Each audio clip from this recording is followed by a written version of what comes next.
कौन होता है जो हमारी अर्जी को ना पढ़ते हुए और वो अपना काम करे?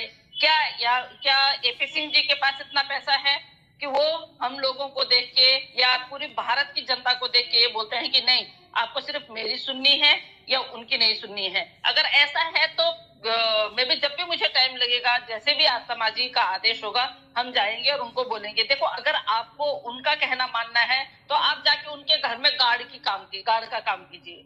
आप एपी सिंह जी के घर में गार्ड का काम कीजिए। आप ये सारी जो है ये छोड़ दीजिए ये काम, क्योंकि इस जगह में अगर ऐसा कोई पर्टिकुलर ऐसा बंदा है जो हमारी सुने, जनता की सुने, और अभी ये जनता का नहीं है, पूरे मुल्क का केस है, अगर इसमें भी अगर आपने सुनवाई नहीं करनी है और एक आपके पास में हाई कोर्ट के वकील आते हैं और आपके पास में सुप्रीम कोर्ट के वकील आते हैं, हाई कोर्ट तो बहुत वो है, सुप्रीम कोर्ट के वकील आते हैं, आप उनकी अर्जी क्यों नहीं एक्सेप्ट करते हैं, क्यों उनको रिसीविंग नहीं देते हैं? जबकि विद इन 24, जबकि बल्कि मैं अपनी बात बताती हूँ, जब हम किसी का केस करवाने जाते हैं साथ के साथ में हम उसमें मोहर लगा के ले आते हैं, रिसीविंग ले आते हैं।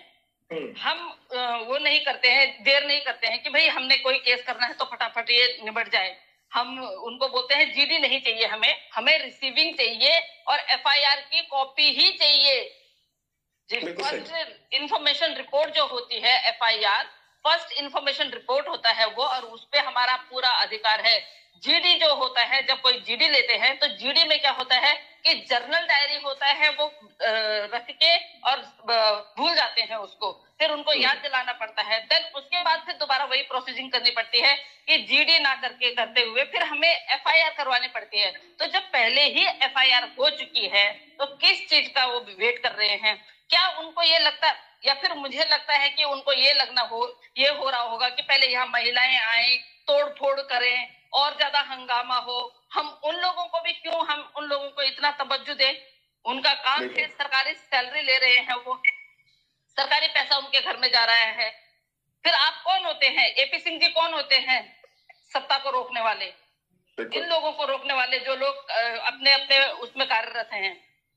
तो मुझे नहीं लगता है कि उन लोगों को इस तरह से एक मोमिन मलिक साहब जी ही नहीं, एक आम इंसान को भी मना करना उनका कर्तव्य नहीं बनता है। एक आम आदमी को भी उनको एफआईआर की जो कॉपी है वो बिल्कुल दे देनी चाहिए थी, और नहीं दी तो हम सोचते हैं कि हम वहां जाके पता करें कि ऐसी क्या बात है, क्यों इसके पीछे कौन से ऐसे लोग हैं जो ये काम नहीं होने दे रहे हैं।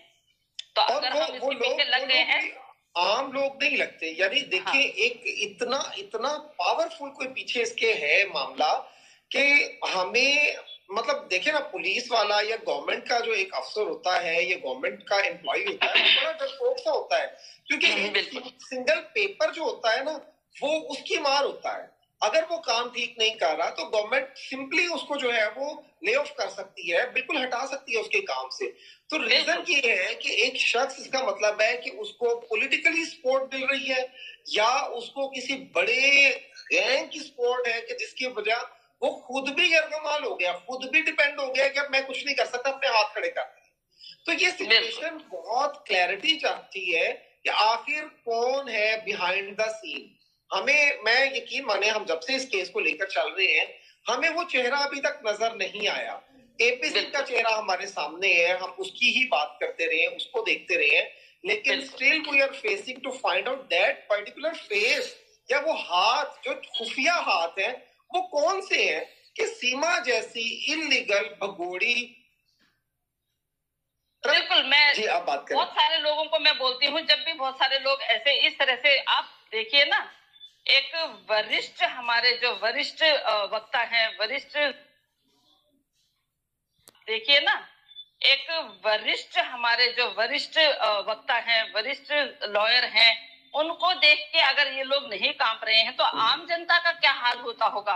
मैं मतलब ये लगाती हूँ कि अगर मैं उन लोगों के साथ में नहीं जाऊं या हम जैसे लोग उनके साथ में नहीं जाएं तो आम जनता को तो ये लोग पूछते ही नहीं है। और बहुत सारे लोग क्या करते हैं कि बहुत सारे मुझे कॉल आते हैं कि किसी की बाइक पकड़ ली, किसी की कुछ पकड़ ली, लेकिन वो लोग वर्दी से डरते क्यों हैं?